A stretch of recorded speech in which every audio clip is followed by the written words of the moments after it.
Nabi itu kata Ibnu Abbas, ini sunnah nih ya, kalau dikerjakan, ikut sunnah Nabi, dikerjakan dapat bukan hanya pahala, dapat cinta Allah.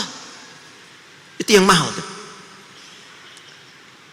Pak, bukan hanya pahala ya Pak, semua kegiatan kita yang diniatkan ikut petunjuk Nabi itu bisa berpotensi mendatangkan cinta Allah.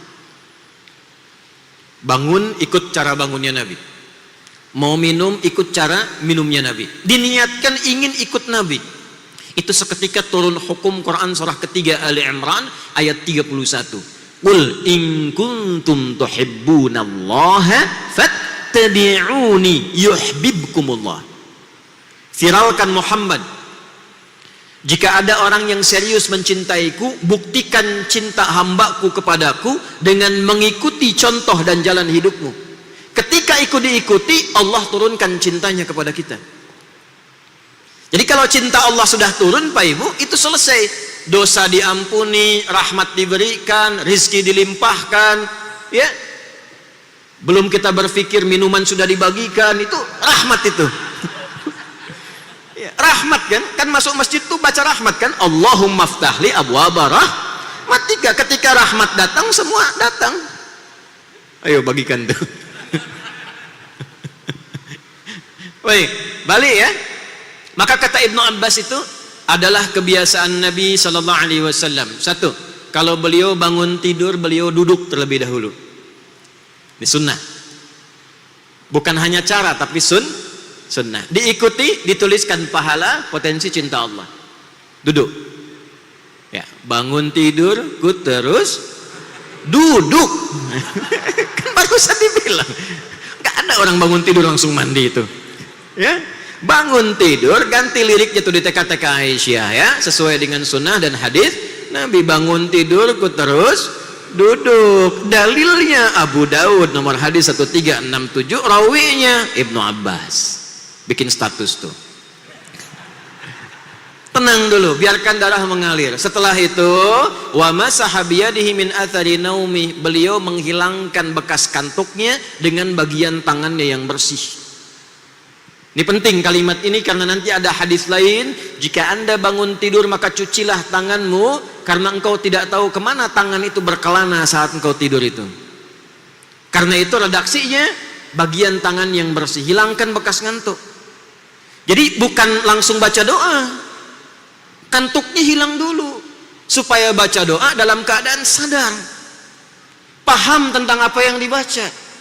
Jadi bukan kita baru bangun kondisi ngantuk langsung baca doa. Biasanya kalau bangun jam 3 alhamdulillahilladzi ahyananya iya, tapi begitu amatana panjang. Alhamdulillahilladzi ahyana, masih jam 3. Ba'dama amatana, nah, begitu amatana dibuka udah jam 5 tuh. Nggak sadar. Apalagi adzannya yang subuh itu naumnya yang panjang. Di Madinah Ustaz sholatnya yang panjang kan? Saya kemarin di Madinah tuh saya cek lagi, oh betul sholatnya yang panjang pas adzan subuh tuh. As-salatu khairum minan naum. Masjid Nabawi. Begitu ke Sidoarjo kenapa mau yang panjang? As-salatu khairum minan naum. Tidur lagi kita. Karena itu kita sadar dulu. Sadar, hilangkan bekas ngantuk. Nah, ini poinnya. Kalau kita pindah ke Al-Bukhari, riwayat Mu'adz bin Jabal dan Jundub bin Junadah radhiyallahu taala anhuma, diseling dengan doa dulu, alhamdulillahilladzi ahyana ba'dama amatana wa ilaihin nusyur. Itu belum selesai. Setelah itu faqara'a khawatim Ali Imran, maka beliau mengajarkan kita membaca menelaah 11 ayat terakhir surah Ali Imran. Itu sudah rutin Pak. Itu karakter orang Islam, tuh karakternya saat bangun dia membawa spirit Ali Imran ayat 190 sampai ayat ke 200, 11 ayat. Inna fi khalqis samawati wal ardi wa ikhtilafil laili wan nahari la ayatin li ulil albab. jadi kita baru bangun sudah diminta oleh Al-Quran, dituntun oleh Nabi untuk menjadi pribadi ulul albab. Baru bangun. Anda boleh cek kitab suci manapun yang dianggap suci di muka bumi. Tidak ada satupun kitab yang disucikan di muka bumi ini yang mengajar, membimbing, mengarahkan pemeluknya baru bangun menjadi pribadi intelektual ulul albab. Itu tidak ada. Kecuali Al-Quran. Quran surah 23. Ada manusia yang sedang berpetualang di bumi tapi dia pewaris surga Firdaus. Amalnya apa? Dikeluarkan ayat 1 sampai 9-nya. Qad aflahal mu'minun alladzina hum fi salatihim khashi'un. Jadilah kegiatan kurikulum. Ingat, bukan profesi. Penghuni surga Firdaus itu profesinya banyak. Bisa dokter, bisa camat, bisa lurah. Tapi punya karakter. Apa karakternya? Kalau sholat khusyuk. Kalau sekedar sholat, surga biasa.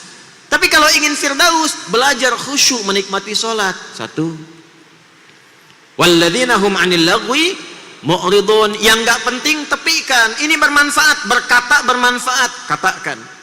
Mendengar ada manfaatnya, dengarkan. Yang tidak ada manfaatnya, dia jauhi. Itu karakter namanya.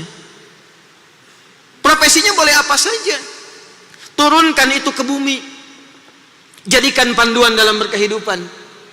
Maka itu yang dimaksud kurikulum akhirat. Jadi ketika meninggalkan dunia, siap dengan bekal akhirat. Firdaus sudah menunggu. Karena persiapan bekal kita siapkan dari sekarang. Dunianya tidak hilang. Minumnya tetap sama. Makan tetap makan. Kerja tetap kerja. Hanya bedanya, kerja di tempat yang sama. Ada yang tidak sholat, ada yang sholatnya khusyuk. Itu yang kita siapkan. Nah itulah ulul albab. Itu sebabnya ketika kita bangun, kita katakan, Alhamdulillahilladzi ahyana ba'dama amatana wa ilaihin nusyur. Ya Allah, terima kasih Engkau berikan padaku kesempatan hidup saat ini sesuai ajalku. Walaupun Engkau tahan sementara tadi dalam tidurku. Perhatikan kalimatnya, perhatikan. Aku berjanji sekarang akan menyebar di dunia mencari persiapan bekal untuk pulang kepadamu. Nusyur itu menyebar untuk kembali. Wa ilaihin nusyur, aku sekarang ingin menyebar untuk cari bekal persiapan pulang kepadamu. Jadi kalau Anda bangun tidur baca doa itu kemudian maksiat, itu khianat kepada doanya. Jadi nggak mungkin ada orang baca doa itu berbuat kriminal, itu mustahil. Karena dia komitmen. Allah kemudian ngasih panduan. Oh, kamu ingin cari bekal? Ini cari bekalnya ya. Cari bekal yang membuat engkau semakin dekat denganku. 1. Kedua, pahami tentang esensi kehidupanmu di muka bumi. Lalu tanya balik, merencanakannya bagaimana ya Allah? Teruskan ayatnya. Alladzina yadhkuruna Allaha qiyaman wa qu'udan wa 'ala junubihim wa yatafakkaruna fi khalqis samawati wal ardh. Nah, saya mau sampai ke situ. Ulul albab itu dia menyiapkan bekal untuk pulang kepada Allah. Apa yang dia lakukan?